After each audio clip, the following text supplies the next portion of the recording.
Muy bien, pues vamos a continuar con nuestro programa. A continuación, pues tengo el gusto de presentar a la doctora Patricia Ledesma, pues a quien yo le tengo mucho aprecio porque pues ha sido maestra de muchos de nosotros.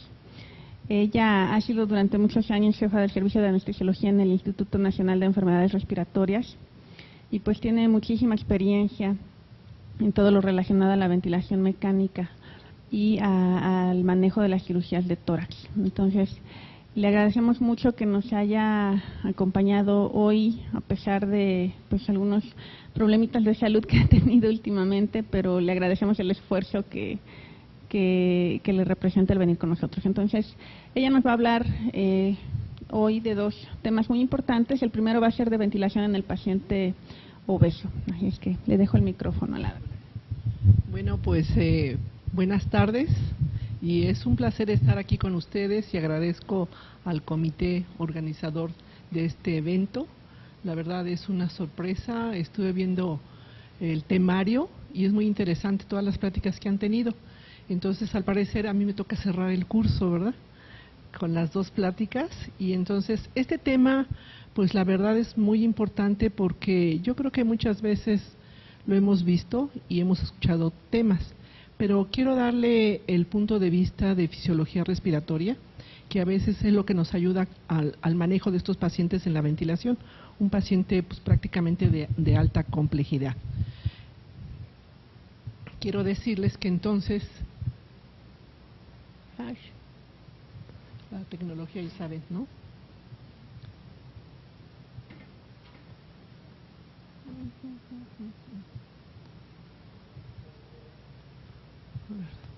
Ok, vale, ok, perfecto. Ok, bueno.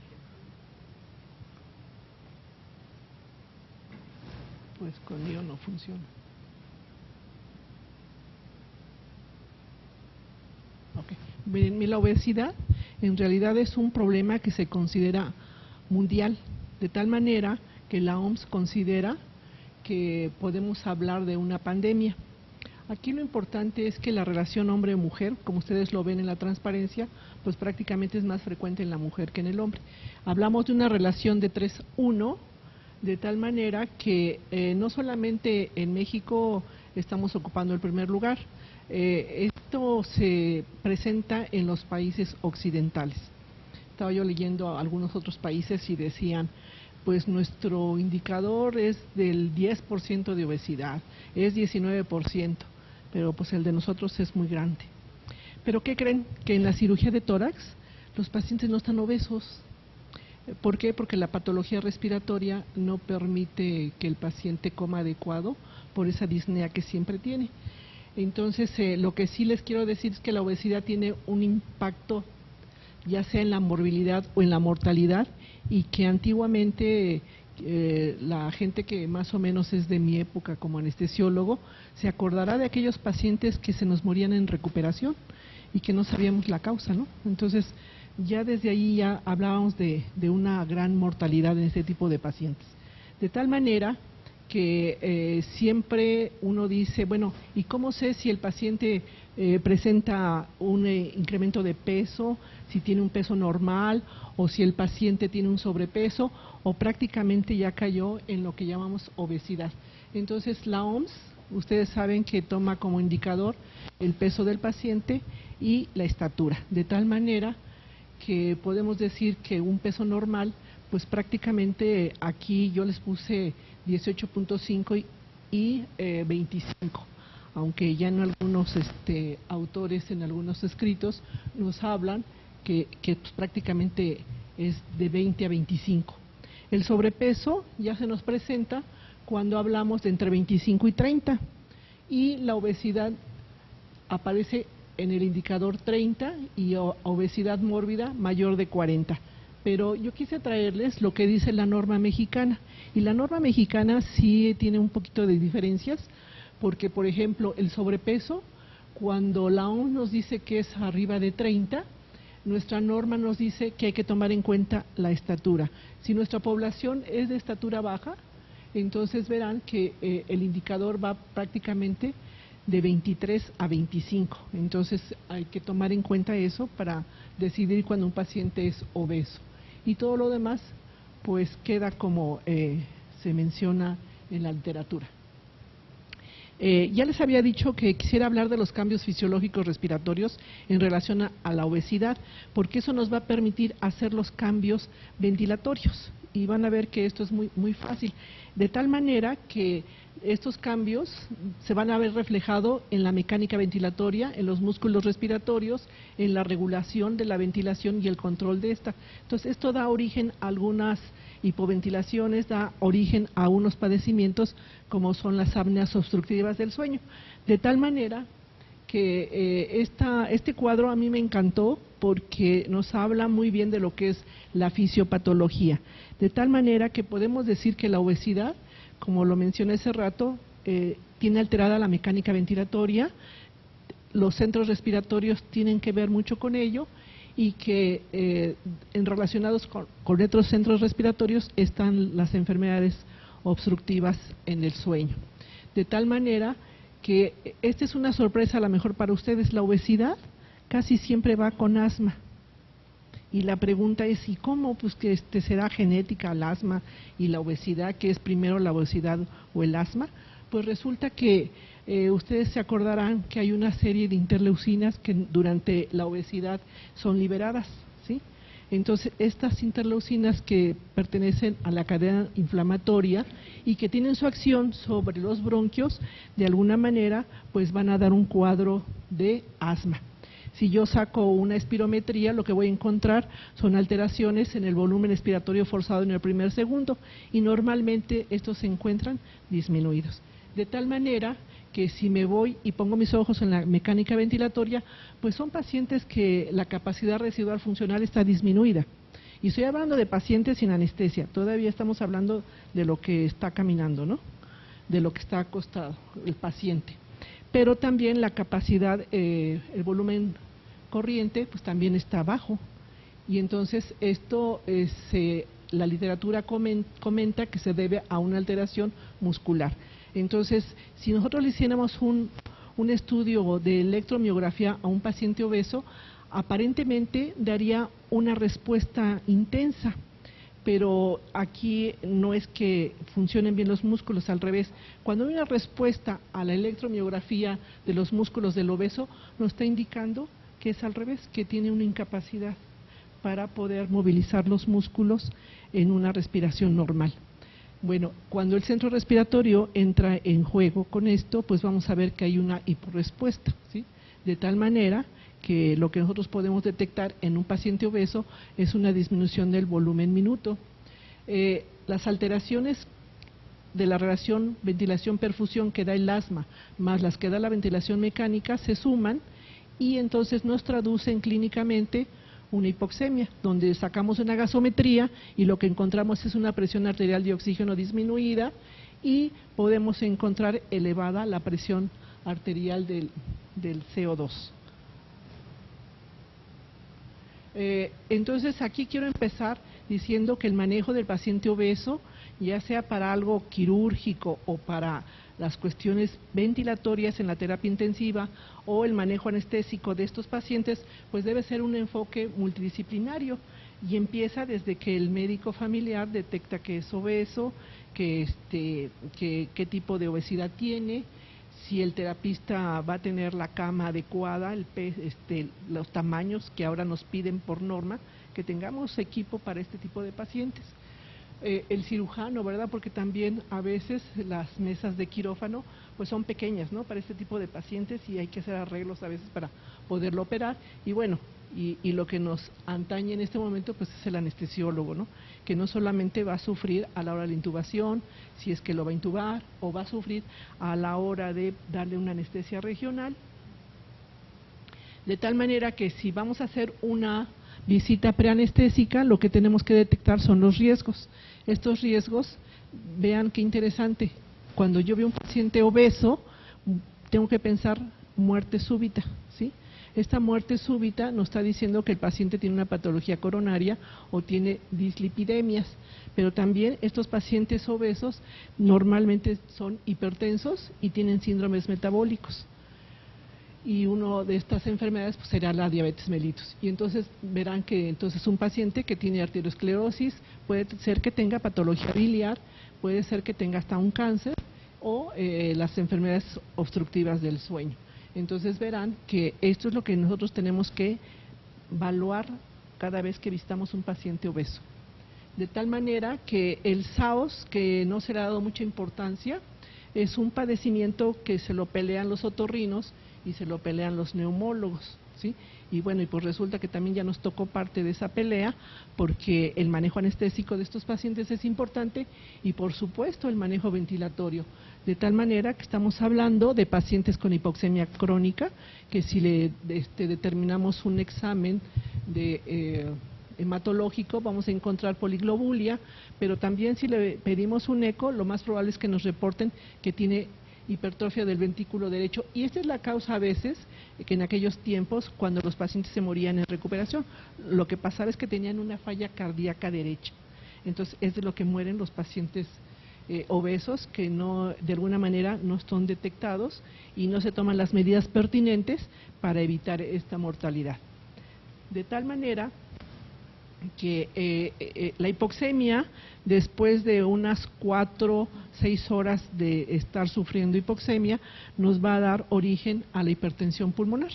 Entonces verán que muchos de los pacientes, sus tratamientos es que tengan oxígeno durante la noche, cuando están dormidos, y esto también da origen a lo que ustedes habrán visto en las literaturas, que es el síndrome de hipoventilación. Entonces muchas veces estos pacientes obesos, la mayoría cursan con estos síndromes, de tal manera que podemos decir que entonces tenemos las cuestiones mecánicas, ¿sí?, los factores inflamatorios que les acabo de mencionar, los determinantes genéticos, y entonces verán que hay expresiones de receptores para beta-adrenérgicos, factores inmunomoduladores, y hasta se habla de algo génico, como vienen siendo estos cromosomas, 5Q, 6P, 11Q, 121. Y por supuesto el género es importante en esto, el tamaño de la vía respiratoria se ve disminuido, igual que los factores hormonales van a tener implicación sobre la vía respiratoria.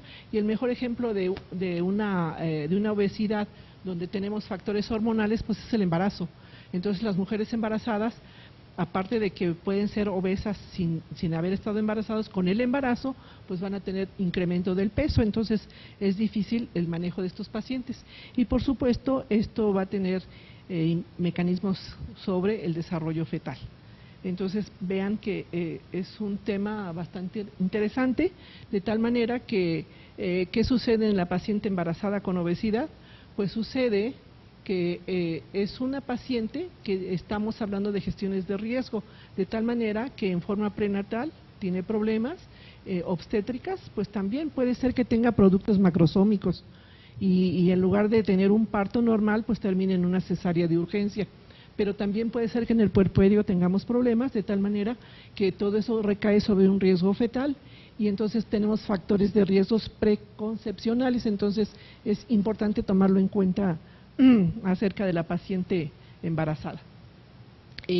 ¿Cuáles son las características que nos podemos identificar que nos vamos a presentar una vía aérea difícil para el manejo de esos pacientes? Pues entre ellos tenemos la grasa facial, las mamas grandes, no importa que sean hombres o sean mujeres, de alguna manera también se incrementan con el peso. El cuello corto, la lengua grande, laringe alta y anterior, apertura oral restringida, los tejidos especialmente lo que se refiere a los palatinos y faringios, están excesivos, que ahí es donde está el verdadero momento de una vía aérea difícil, de tal manera que si nosotros queremos flexionar la cabeza para alinear nuestros ejes, pues vamos a tener dificultad.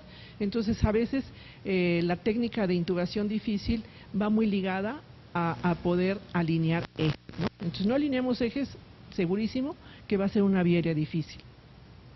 Si hablamos de embarazadas, las embarazadas, un componente que nos puede ayudar mucho es medirles el cuello, ¿sí? Es como esta clasificación de asociar la vía aérea difícil con vamos a decir, con el diámetro del cuello, es muy importante, pero también esta nos sirve para identificar a los pacientes con SAOS. Entonces vean que no solamente se especifica de las embarazadas y de los pacientes con SAOS. Pero también podemos decir que en la embarazada la viaria difícil es muy cambiante. Puede ser que ustedes la valoren cuando llegó al hospital y tenga un Malampati 1, pero resulta que en el momento en que ya viene el periodo expulsivo nos vamos a enfrentar a un Malampati 4, ¿sí? Y todo es un mecanismo y entonces muchas veces la paciente está manejada con un bloqueo, pero por alguna distocia o alguna alteración en el momento del parto, pues resulta que tenemos que intubarla, ¿no? Y entonces pensé que tenía un Malampati 1 porque la valoré al inicio, pero se me olvidó que una vez que está en trabajo expulsivo, la paciente su Malampati va a ser un Malampati 4. Entonces hay que tomarlo en cuenta, tomar en cuenta que el paciente obeso siempre tiene alimento residual en el estómago, entonces podemos tener un evento de aspiración pulmonar. Y entonces pues aquí la maniobra de Selig, el poder darle bloqueadores receptores, H2, antiácidos, metoclopramida, pues es una buena indicación. Pero si yo ese rato les comenté que la obesidad venía aunada al asma bronquial, ¿qué creen que estoy haciendo cuando les digo esto? La metoclopramida produce broncoespasmo, entonces ya no lo voy a poder hacer, ¿verdad? Entonces eso hay que recordarlo. Lo mismo sucede con la ranitidina, ¿sí? Entonces es lo importante en estos pacientes obesos, que uno quiere protegerlos de la aspiración pulmonar y se nos olvida que es muy importante los fármacos que luego damos para evitarlo esto, ¿sí? Entonces, en las pacientes con obesidad mórbida habrá que tener agujas pues prácticamente de 100 a 127 milímetros, ¿sí? La técnica luego es muy difícil, ¿sí? Entonces a veces el catéter no puede pasar, entonces a veces no se puede identificar, vamos a decir, el espacio epidural. Por ejemplo, yo tengo las manos pequeñitas, ¿no? Entonces una paciente obesa o un hombre obeso no alcanzo a localizar el espacio, ¿no? Entonces pues, se dará uno mañas para hacerlo, lo tendrá uno que hacer con las dos manos, ¿no? O no sé si les ha pasado que bloquean al paciente con una aguja de TUI normal y tienen que empujar el tejido graso, ¿no? Y luego el tejido graso nos empuja la aguja y se sale del espacio, ¿no? Entonces por eso la indicación de las agujas de mayor longitud. La técnica peridural a veces es difícil hacerla en posición en decúbito lateral, entonces estará indicada la posición de sentado, ¿sí? Eso es importante que lo tomen en cuenta. Pero estas son las consideraciones que yo creo que son importantes antes de iniciar una ventilación mecánica, tomarlas en cuenta. Una vez que ya tienen al paciente intubado, que se acordaron de no ranitidina, no metoclopramida, que se acordaron de quizás de tener hojas de laringoscopio, de broncoscopio listas, que tienen una hoja de McCoy, y entonces que lo hicieron perfectamente bien, pues ahora viene ¿qué hago con la ventilación? Miren, la ventilación pues es algo que ya se hablaba en relación a lo que viene siendo Paracelso y Vesalio. Se acordarán que Vesalio a unos animalitos les puso un tubito y les ponía un fuelle, ¿sí? Entonces los comenzaba a ventilar. Y luego vino una gran epidemia de polio y entonces comenzaron los primeros ventiladores mecánicos, ¿sí? Ahora en la actualidad estamos hablando de ECMOs, ¿sí?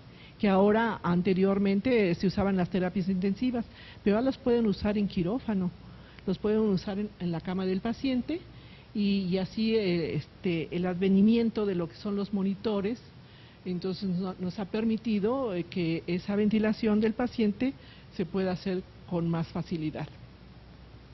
Entrando en tema, podemos decir que entonces la ventilación se puede dar en modos ventilatorios y existen dos modos ventilatorios, los que hablan de la ventilación a alta frecuencia y los que hablan ventilación a bajas frecuencias. En realidad lo que nosotros conocemos es esto, el soporte de la ventilación mecánica es lo que damos nosotros. ¿Cuándo vamos a dar esto? Pues por ejemplo si tenemos un paciente de otorrino que tiene, vamos a decir, una patología en laringe, a lo mejor una ventilación con jet de alta frecuencia va a ser muy bien porque nos permite ventilarlo. En la actualidad hay muchos eventos quirúrgicos o eventos en terapia intensiva con oscilación a alta frecuencia. En nuestro país hay 2 que 3 lugares donde manejan este tipo de ventilación y normalmente es para niños. En México no tenemos mucha experiencia en alta frecuencia, pero por ejemplo en Europa sí lo tienen. Nosotros no contamos con aparatos, es muy difícil. Los aparatos de alta frecuencia que tenemos, a veces los anestesiólogos son hechizos, ¿no? Bueno, pero en la actualidad prácticamente no hay. Y entonces lo que nosotros tratamos ahorita de hablar es del apoyo ventilatorio normal, o sea, el total, en lo que sustituye la función respiratoria del paciente. Pero puede ser que no sustituya yo totalmente la ventilación del paciente y entonces que le permita ventilar, entonces esto se convertirá en soporte ventilatorio parcial, ¿sí? Que entonces en realidad nosotros nos dedicamos a esto y a esto. Sin embargo, es importante que lo sepan. Y una consideración que deben de tomar ahora sí es que ya dijimos que el paciente obeso es un paciente que tiene una capacidad residual funcional disminuida, pero si lo anestesiamos, ¿qué creen que pasa con esto? Pues disminuye mucho más, de tal manera que a veces esa disminución puede llegar al volumen residual, así como cuando el paciente está despierto, esta disminución de la capacidad residual funcional puede llegar a lo que se llama volumen de cierre, ¿no? Entonces es muy importante tomar en cuenta esto.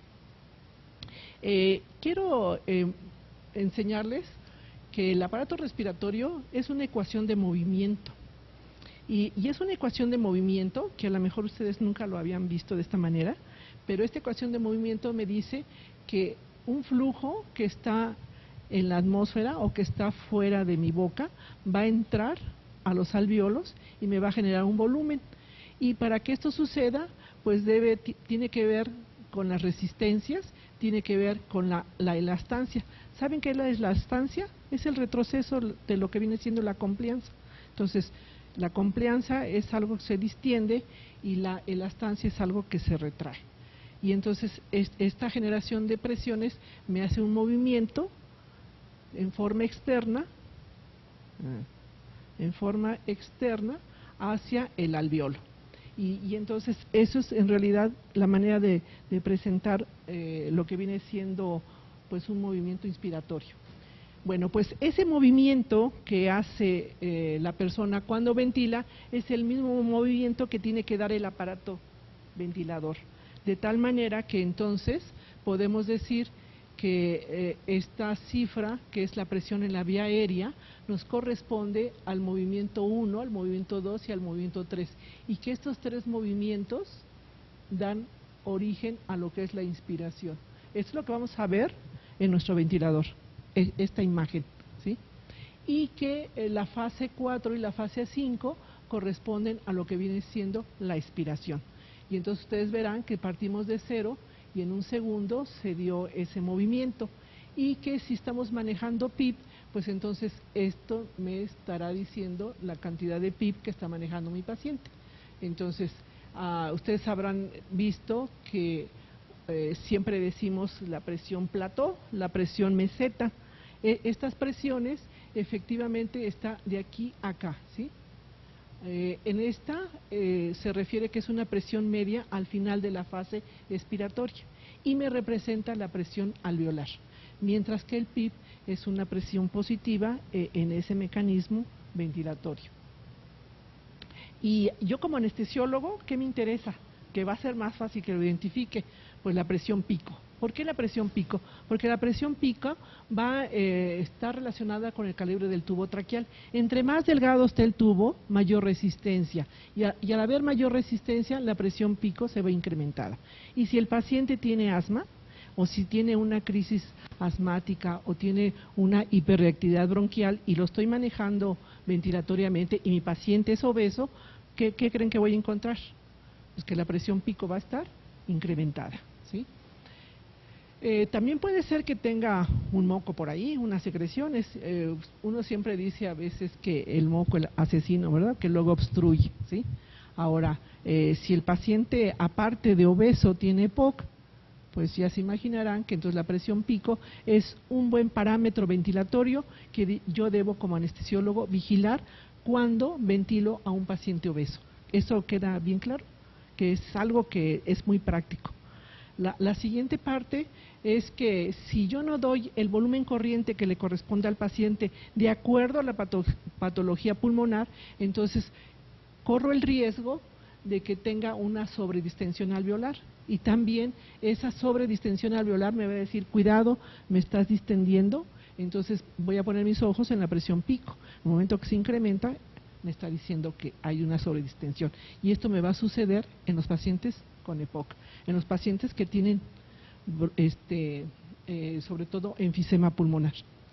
Ahora, puede ser que estoy dando la anestesia de una traqueostomía de un paciente obeso que estaba en la terapia intensiva, que eso es muy frecuente, ¿no? Eso lo vemos a diario.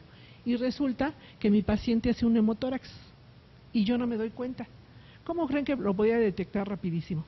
Viendo la presión pico del ventilador. ¿Sí? Entonces, eso me obliga a decir, si descarto el calibre, si descarto el broncoespasmo, la sobredistensión alveolar, pues entonces no me queda más que esto. Pero puede ser que tenga un paciente con ascitis. Ya ven que les dije, cuando valoraron al paciente, muchos de esos pacientes, obesidad también significa patología biliar, ¿sí? Pero también significa patología del tipo de la ascitis, entonces también. Ahora, la presión en meseta, lo que viene siendo la presión plató, aquí no hay flujo. Aquí nada más me informa de cómo está la complianza, ¿sí? Pero es un buen indicador de la distensión alveolar. Si mi complianza no está incrementada, quiere decir que no he distendido el alveolo. Si yo le di un volumen corriente alto, le di una presión alta sobre la vía aérea, pues entonces yo voy a tener que entonces hay una distensión alveolar y por lo tanto mi presión meseta se va a incrementar. Entonces, estos dos parámetros son muy buenos para el anestesiólogo cuando ustedes van o están ventilando un obeso. Y perdón que sea muy insistente porque yo creo que, sinceramente, ¿habían visto así la ventilación del paciente obeso? ¿Sí? ¿Anestesiólogo? Ok, eso habla bien de ti. Resulta que entonces no solamente tenemos las ondas de presiones, también tenemos ondas de presión flujo. Entonces observamos nosotros ya esta fase, pero si queremos ver la parte de flujo, entonces nuestra onda será de esta manera. Entonces esta parte de la onda va a ser la parte que corresponde a la fase 1, 2 y 3, que dijimos que era la parte inspiratoria, ¿sí? Esta es la parte inspiratoria. Y la fase 4, 5, donde está incluida la meseta, verán que esta meseta pues está como una línea basal y entonces esto corresponderá a lo que viene siendo la expiración, ¿sí? Entonces no es más que, esto es como la capnografía, si la siguen viendo diario, pues diario identifican al elefante normal, pero también pueden identificar todas las alteraciones que me implica la capnografía. De tal manera que si nos vamos a la anestesia general, porque lo estoy anestesiando o porque lo estoy sedando, al paciente obeso tiene que ver mucho con esto. De tal manera que uno de los fármacos o opioides que podía yo recomendar para ese tipo de pacientes, ya sea para la anestesia o ya sea para la sedación, pues será el remifentanilo, porque es muy lipofílico, con un volumen de distribución y vida media y eliminación similar tanto en obesos como en no obesos. Entonces no tenemos gran patología si lo usamos. La otra es el desflorano y el sevoflurano, que es una gran opción porque tienen baja solubilidad en sangre y tejidos, por lo tanto su biotransformación limita su hepatotoxicidad. Entonces por ese lado no tendríamos daños en el hígado.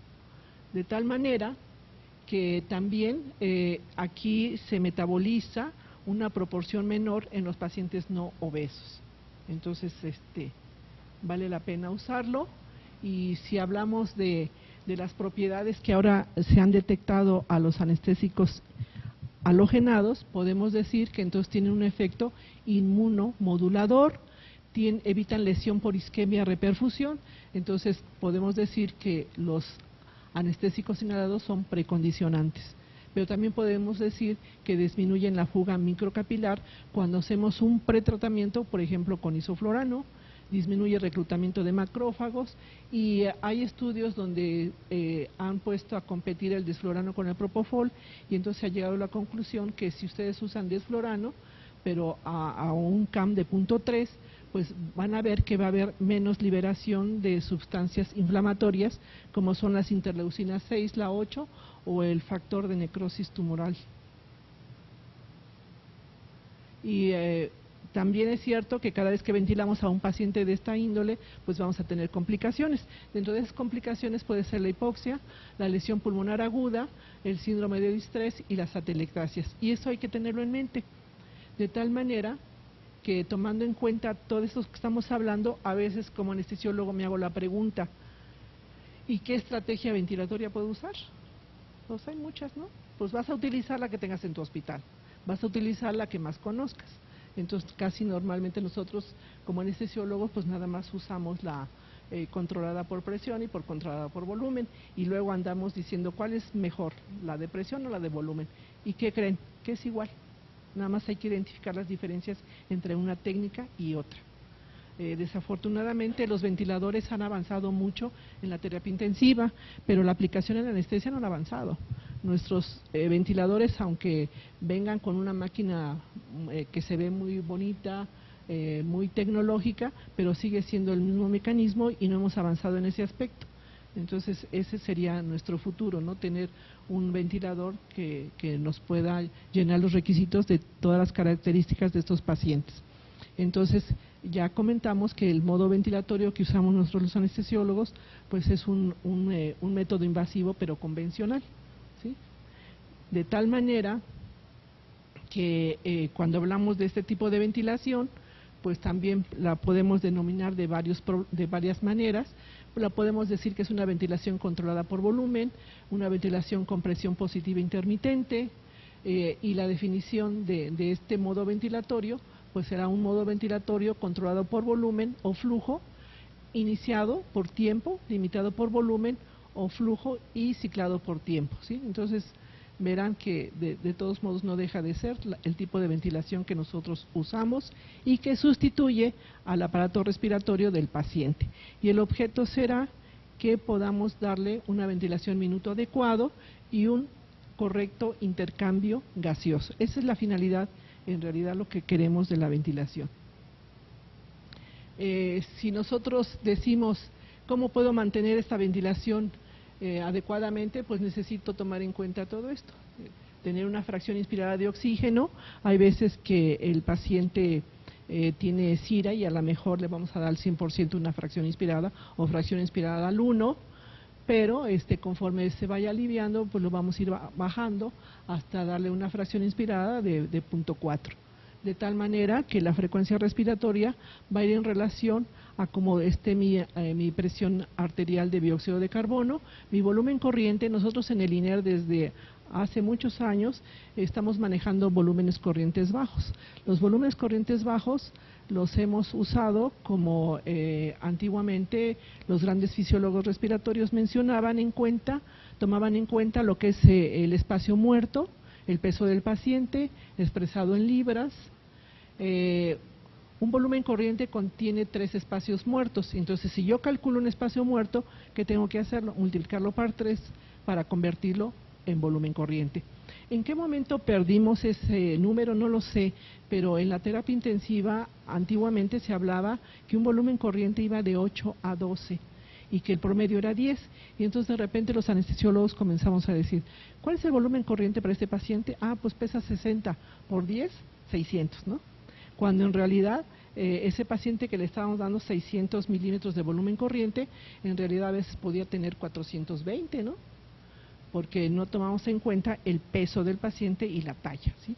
Y claro, el peso, estamos hablando del peso ideal, de tal manera que por eso es importante que tomemos en cuenta esto para que demos un volumen corriente adecuado, un volumen minuto, una relación tiempo expiratorio. El paciente obeso es muy complejo porque podemos decir que por un lado tiene un patrón obstructivo, ¿sí? ya por lo que estamos explicando, pero por otro lado también es un patrón restrictivo. Entonces, ¿en qué momento lo puedo manejar como restrictivo y en qué momento lo puedo manejar como obstructivo? Pues a lo mejor las maniobras de preventivas de evitar fármacos que le causen hiperreactividad bronquial me ayude a manejar lo obstructivo. Y lo restrictivo será que yo tuviera una espirometría y viera efectivamente qué patrón tiene. Y bueno, es difícil a veces tener un espirómetro, y más en el servicio de anestesia. ¿Ustedes tienen un espirómetro en el servicio de anestesia? Tú sí tienes, pero propio. Ajá, espirómetro, no.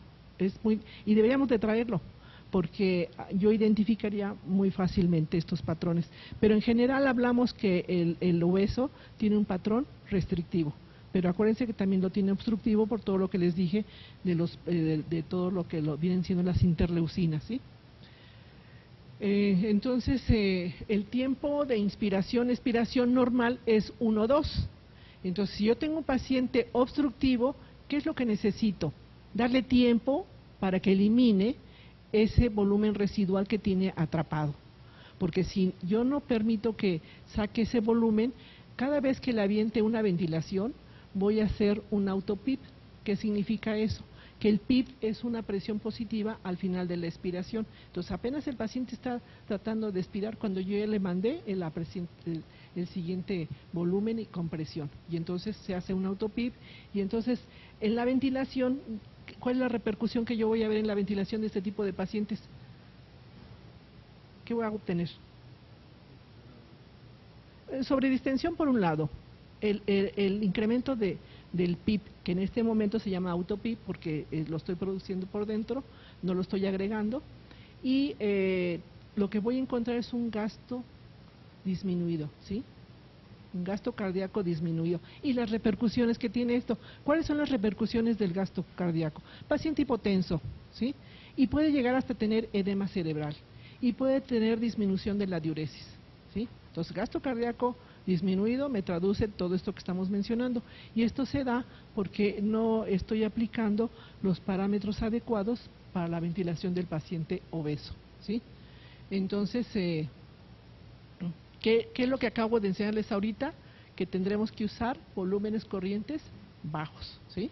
Tomando en cuenta el peso del paciente expresado en libras multiplicado por 2.2. ¿Por qué por 2.2? Porque 1 kilo tiene 2.2 libras. Entonces, si el paciente pesa 60 kilos y es su peso ideal, lo multiplico por 2.2 y ¿cuánto me da?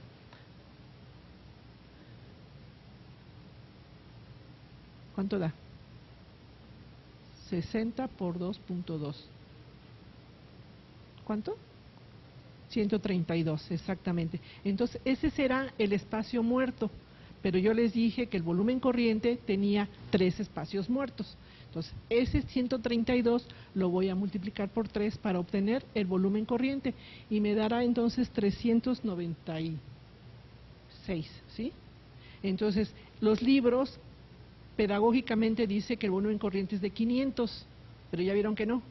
El paciente de 60 kilos requirió 396 mililitros de volumen corriente y entonces voy a estar cumpliendo esto, volumen corriente bajo, ¿sí? Relación tiempo 1-2, ya no terminé de comentarles, pero entonces el normal lleva 1-2, pero un paciente que está obstructivo porque tiene hiperreactividad bronquial, le voy a dar tiempo para que expire, entonces la relación inspiración-expiración se va a convertir en 1-3, 1-4, 1-5, ¿sí? Eso es el éxito de la ventilación de este tipo de pacientes. Más aparte, las medidas preventivas de evitar las lesiones y daño pulmonar. Entonces, cuando hablamos de ventilación ciclada por volumen, pues prácticamente igual. El respirador controla un flujo, todos los ciclos son mandatorios. Aquí el parámetro que se va a controlar es el volumen corriente y este va a estar ciclado por tiempo, ¿sí? Se garantiza la entrega del volumen corriente y el tiempo inspiratorio siempre se ajusta y la frecuencia respiratoria, ya lo había comentado, que esta va a depender de cómo tenga yo mi presión arterial de dióxido de carbono. Entonces, vean que pues prácticamente no tiene gran dificultad, ¿no? ¿Cómo puedo monitorizar eso? Pues a través de la espirometría transanestésica. Ahí sí, ¿verdad? Ahí sí tengo mis bucles, mi presión-tiempo, mi flujo-tiempo también, ¿sí? Entonces, esto pues prácticamente son imágenes que no vale la pena que las mencione ahorita, porque son, como les dije hace rato, es como la capnografía, tenemos que aprender a verlas e a identificarlas. Entonces, podemos decir que en anestesia, entonces, ese volumen corriente que antes se manejaba así, pues ahora estamos hablando de volúmenes corrientes bajos, que en muchas literaturas ya lo mencionan como 6 mililitros por kilogramo, y en el instituto lo hemos manejado en 6.6, sacando la fórmula que les acabo de mencionar. Entonces, en ventilación mecánica en anestesia debemos de evitar el desarrollo de lo que es una lesión aguda pulmonar. Muchos de los pacientes puede ser que desarrollen distrés respiratorio o puede ser que desarrollen lo que viene siendo la lesión pulmonar.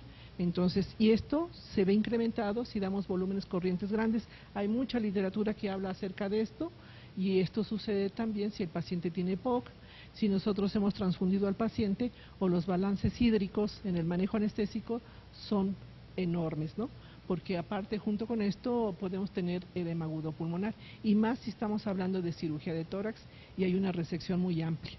Ahora, los volúmenes corrientes por arriba de 700 mililitros, pues ya dijimos que pedagógicamente decíamos que eran de 500, pero si damos 12 por 60, pues nos vamos a ir acá, ¿no? O las presiones picos mayores de 30 centímetros. Pero las presiones picos ya vimos que nos está mencionando, ¿no? Si hablamos de ventilación controlada por presión, pues es lo que hemos estado viendo hasta ahorita. Entonces, igual lo que se controla es la presión, ¿sí? Hay ciclos respiratorios, todos mandatorios también, ciclados por tiempo, limitados por presión. Aquí hay variables dependientes que no es la presión sobre la vía aérea, y se mantiene todo constante, y es como el volumen corriente, ¿no? Ahora, el parámetro controlado no es el volumen corriente, sino la presión sobre la vía aérea, y la presión específicamente la inspiratoria, ¿sí? Entonces, ahí lo que tenemos que cuidar es ese tipo de presiones. Cuando hablamos de la lesión aguda del pulmón en la ventilación, pues estamos actualizando conocimientos de lo que se ha observado y se ha investigado. Entonces, cuando nosotros incrementamos volumen o incrementamos presión, estaremos hablando de volutrauma o de barotrauma. Pero también es cierto que el alveolo se insufla y se desinfla, o sea, inspira y expira. Y ese es un movimiento que pues dura los años que dure el ser humano, ¿no? Si vive 80 años, pues 80 años tuvo ese movimiento. Pero cuando esos movimientos en anestesia los incrementamos, y a veces vemos como el tórax se insufla, ¿no? Y luego a veces se nos pasa la presión, lo desconectamos y hace y sale como una presión, como cuando inflamos un globo.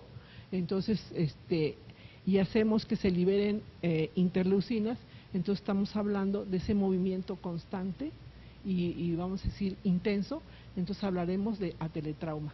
Y entonces estos tres mecanismos pues van a incidir sobre las células que tapizan a los alveolos, y esto va a generar el biotrauma.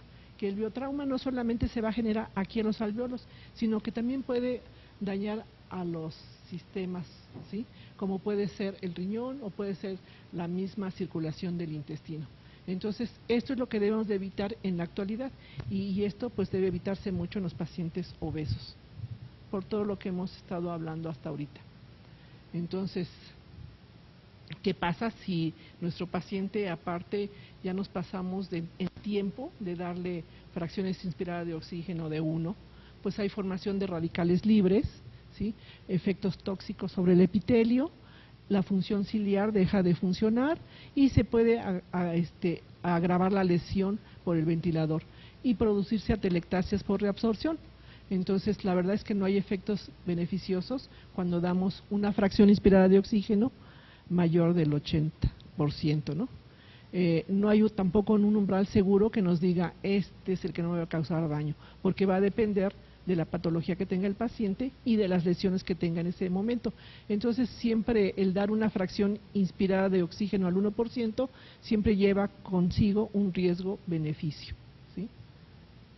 Y en anestesia, afortunadamente, pues a veces la cirugía más grande puede ser de 4 o 5 horas, ¿no? Entonces, esto se puede ver cuando está sometido el paciente a un tiempo mayor de 24 horas. Entonces ya hablamos del autopip, entendieron el concepto, ¿sí? Entonces también cuando se altera lo que viene siendo el equilibrio ácido-base, pues cuando manejamos ventilaciones, normalmente el estado de equilibrio ácido-básico se pierde y lo que podemos tener es una acidosis respiratoria. Entonces hay que cuidarla mucho y esto hay que evitar la hiperventilación. O en su contexto, la acidosis respiratoria va a aparecer porque no estamos ventilando adecuadamente. Entonces, el PIP, pues sí se considera que debe darse porque un reclutamiento no funciona si no le dan PIP. Antes se pensaba que dando presiones y dando escalas era suficiente, pero ahora se ha visto que hay que dar volúmenes bajos, pero también hay que darle reclutamiento y hay que continuarle con PIP. Entonces, eso es importante recordarlo. Ahora se acostumbra en algunos tipos de cirugías que antes de extubar al paciente se da un reclutamiento y se le da PIP. ¿Ustedes ya hacen esas maniobras? ¿No? Todavía no las logran en su protocolo de manejo. Bueno, pues ahora eso dicen que evitan las bronquiectasias en el posoperatorio y eso disminuye la hipoxemia y se recupera más rápidamente el paciente estando en recuperación. Entonces, si hablamos del paciente restrictivo, que es el caso del paciente obeso, es un paciente difícil de tratar, por lo que ya estoy comentando. Si tiene la parte inflamatoria, pues va a obtener autopip. Sus inspiraciones pueden ser muy altas y tratar de mantener la presión de la meseta o la presión plató menor de 30 también es difícil. Bueno, pero lo que sí manejamos muy bien son los volúmenes corrientes y las frecuencias ventilatorias bajas que van aunadas a los volúmenes corrientes. Ahora, hay un concepto que es hipercapnia permisible y esa solamente se da en los pacientes con EPOC. Si nosotros permitimos que se incremente la presión del CO2, lo que vamos a obtener es una acidosis respiratoria, ¿sí? Y entonces, miren, aquí traigo una serie de ejemplos de lo que viene siendo la literatura y qué están hablando acerca de esto. Entonces, para identificar los procesos inflamatorios, pues a veces hacen uso de los lavados bronquialveolares para detectar las interleucinas que marcan la inflamación del aparato respiratorio. Aquí hay otra donde lo hicieron con volúmenes corrientes altos, sin PIP, y luego volúmenes corrientes bajos más PIP, y entonces se encontraron que después de 5 horas de ventilación mecánica, las citoquinas o interleucinas estaban aumentadas en el plasma. Entonces hay mucha evidencia de las lesiones que se producen en la ventilación de los pacientes. Entonces la moraleja es así repetitiva, volúmenes corrientes bajos, ¿sí? Y entonces también hay otros factores que ayudan a que estos factores sean de alto riesgo, y entre ellos pues está el manejo de cristaloides mayor de 20 mililitros por kilogramo por hora, ¿sí? Pero también aunado a ventilaciones con volúmenes corrientes altas. Existen muchos cuadros en la literatura como estos. Aquí yo nada más le vería un pero a este cuadro, que por ejemplo yo estoy diciendo que el volumen corriente debe ser de 6.6 y aquí nos lo está manejando de 8 a 10, lo que les había comentado. Es por esto que a veces cuando leemos los anestesiólogos nos quedamos casados con el volumen corriente de 10, porque leemos esto y se nos olvida lo que ya les he estado insistiendo. Entonces, pero bueno, vale la pena que nosotros tengamos este tipo de cuadros porque nos ayuda, es una guía para el manejo de estos pacientes ya sea que tenga unos pulmones normales, ya sea que tenga un paciente con EPOC, ya sea que tenga un estado asmático, que tenga un distrés respiratorio o que tenga una enfermedad restrictiva, que este sería el caso del paciente obeso. Y si acompaña de asma, pues entonces estaríamos entre estos dos, ¿no? Y podríamos ver las relaciones, las presiones de meseta, ¿sí? Y podríamos tener observaciones que, por ejemplo, un paciente normal pues va a tener un bajo riesgo de obtener una lesión pulmonar aguda, ¿no? Un paciente con EPOC hay que evitar el autopip, un paciente con enfermedad restrictiva tiene baja distensibilidad y nos permite darle mayor presión sin que podamos romper los alvéolos. En cambio, en el paciente con EPOC, si yo le doy mayor presión, pues se van a romper los alvéolos, ¿no? Entonces, esa es la diferencia entre el obstructivo y el restrictivo.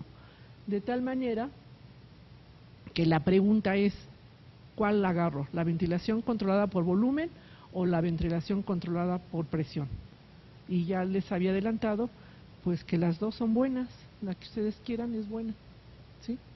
La diferencia entre una y otra es que el volumen aquí es constante y aquí es variable. La presión de la vía aérea es variable y aquí es constante, el flujo es constante y aquí es variable, el tiempo inspiratorio está determinado por el flujo y el volumen programado, y mientras que el tiempo inspiratorio es constante. Entonces verán que podemos decir que entonces en la ventilación por presión todos estos parámetros son prácticamente variables y estos parámetros por volumen son constantes. Entonces, pero cualquiera de los dos que ustedes utilicen van a ser una buena sesión. Pues esta sería la primera parte. Sé que después tienen un descanso. Hay preguntas, comentarios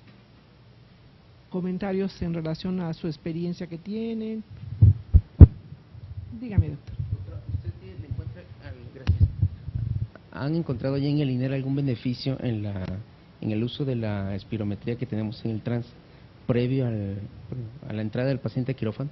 Sí, porque fíjate que nosotros como servicio no tenemos espirómetro, pero dentro de la subdirección sí hay espirómetro. Entonces, nuestros pacientes tenemos una ventaja, que ya vienen con el estudio espirométrico, porque tenemos un laboratorio de fisiología respiratoria. Y cuando no se llega a hacer eso, los cirujanos se lo hacen en el servicio, en recuperación, y de todos modos nos enteramos. Pero por si algunas circunstancias no quieres creerles o quieres tú verlo, le pones la capnografía, le pones la oximetría, te evitas una gasometría y te das cuenta en ese momento cómo está el intercambio gaseoso, ¿sí? Y más si te viene de la terapia y hubo un traslado y no sabes si se salió la sondita, el globo se perforó, se movilizó, se introdujo la sonda. Entonces la capnografía te da muchos datos. También puedes detectar tromboembolia, ¿no? ¿Por qué? Porque cuando una sonda se te va a uno de los bronquios, puede ser que cuando le pones el capnógrafo, ¿qué vas a obtener? No vas a obtener ninguna curva, ¿sí? Sí, esa es la espirometría transanestésica. Sí, claro. Claro que sí, porque te puede dar distensibilidad, ¿sí? Entonces yo les hablé de distensibilidad y alguien me podría decir, pues que mi ventilador no tiene. Sí, si tienes la espirometría transanestésica vas a tener la distensibilidad y vas a tener la presión meseta y vas a tener la presión pico. Por eso insistí mucho con ustedes en estos parámetros como anestesiólogos.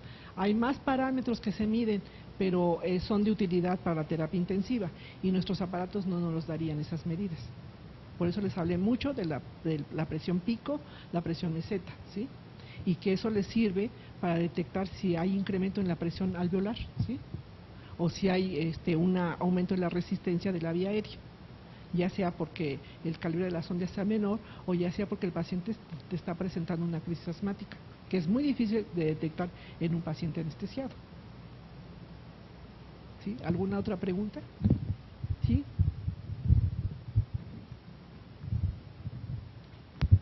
Doctora, qué gusto tenerla aquí. Una pregunta, ¿cómo podría manejar un paciente obeso que me fue difícil ventilar? Se me desaturó, seguramente va a estar con atelectasias, posteriormente que se pudo intubar.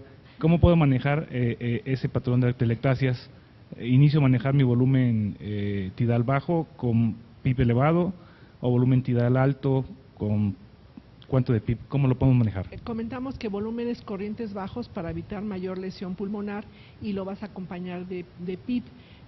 Nuestros aparatos de anestesia no te dan más que hasta 10 de PIB, 10 centímetros de PIB. Ahora, si lo vas a manejar ventilatoriamente con algo que te dé más, entonces reclutas. Primero reclutas. Esa era la pregunta. ¿Lo voy a reclutar con...? Primero reclutas. Hay muchos protocolos de reclutamiento alveolar, pero uno sencillo de aquí a que te pones a hacer un patrón, es que tú agarres, cierres todo tu sistema y le avientes una presión a la vía aérea. Vamos a decir que en 2-3 segundos veas que la presión se te va a incrementar 30-40. En ese momento cambias y le das PIP. Ya reclutaste y luego lo sostienes con PIP. Y a partir de ese momento le bajo mis volúmenes de a 6 mililitros por... Así es, y puedes bajar tus fracciones inspiradas de oxígeno. Ahora, si ya lo quieres extubar, pero todavía quieres apoyarlo, entonces te vas a ir a una ventilación no invasiva, como puede ser el BiPAP. ¿Sí? Claro.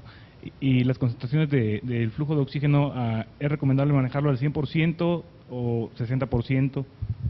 Si tú tienes, si tú le tomas una gasometría y tienes una presión arterial de oxígeno, ¿qué te parece? Mayor de 400, pues vale la pena que se lo bajes, porque a final de cuentas, ¿cuál es la presión arterial de oxígeno normal en tu paciente en el estado donde vives? Porque va a depender de la altura. Sí, la altura. ¿Sí? Si tú me dices, estoy a nivel del mar y debo de tener 90, pues entonces tú bajas la fracción inspirada de oxígeno, en lugar de darle 1, a lo mejor le das 0.8 y ves cómo se comportó, y si ves que se comportó bien, te bajas a 0.6 y luego te bajarás a 0.4 y a lo mejor vale la pena mantenerlo en 0.4 a que ya lo puedas extubar con su gasometría previa, que tengan los parámetros adecuados para poderlo extubar, que no esté relajado, que no tenga efectos residuales de sedación, que tenga una buena presión, que el volumen minuto esté de acuerdo al paciente, ¿no? Ok, muchas gracias. ¿Alguna otra pregunta, comentario? Bueno, si no es así, pues no sé si quieran tomar